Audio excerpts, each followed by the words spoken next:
Greetings from Northumberland. It's a cooler, wetter but clearer day.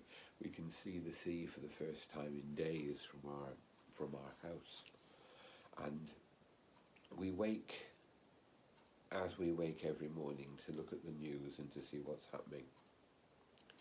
And the news presents a confusing picture.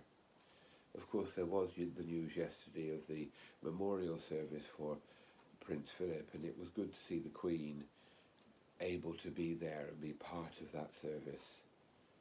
And we pray for her and for her family as the wounds of a year ago are rekindled.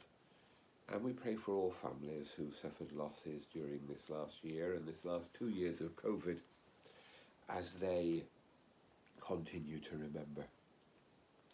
In Ukraine, we see a promise from the Russians that they were going to de-escalate their activity around Kiev, the Russian capital, but at the same time there seems to be an increase in activity, words and actions not matching each other. The confusion, the fog of war, maybe the deliberate attempt to get people to drop their guard. And in government, we hear the news that fines will be released on people at number 10 Downing Street because of law breaking during lockdown, but we don't really know what that means because we don't know who's been fined. We wake up to a confusion. The Archbishop of Canterbury said in a statement yesterday about the world and particularly about Ukraine that we must not give up.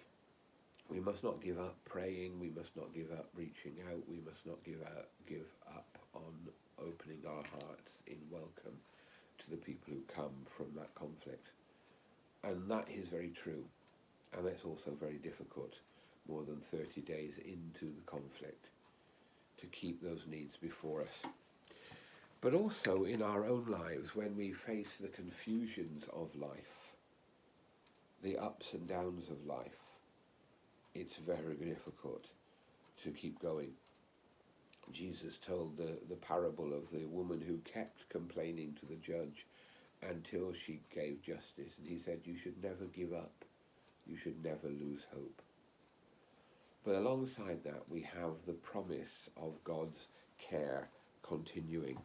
And this morning, one of the readings is from Isaiah 45, and this bit is from, I believe, verse 15. God is speaking about the way in which his care is constant.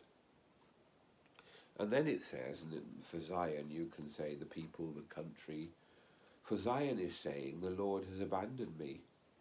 The Lord has forgotten me. To which God responds, does a woman forget her baby at the breast, or fail to cherish the son of her womb? But then he goes on to say further, yet even if these forget, I will never forget you. God is reminding us and calling us to hold on to the fact that his love and care for us is constant. It is never ending. It is never diminished. That he is, as I was saying yesterday, the one on whom we can rely in all things. He is a firm support.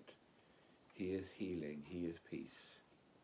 And he is the one who sustains us when we are confused or afraid. May that living and loving God bless us, bless the people of Ukraine, bring peace between Ukraine and Russia, turn the hearts of those who are making war and being brutal, and may we never lose hope.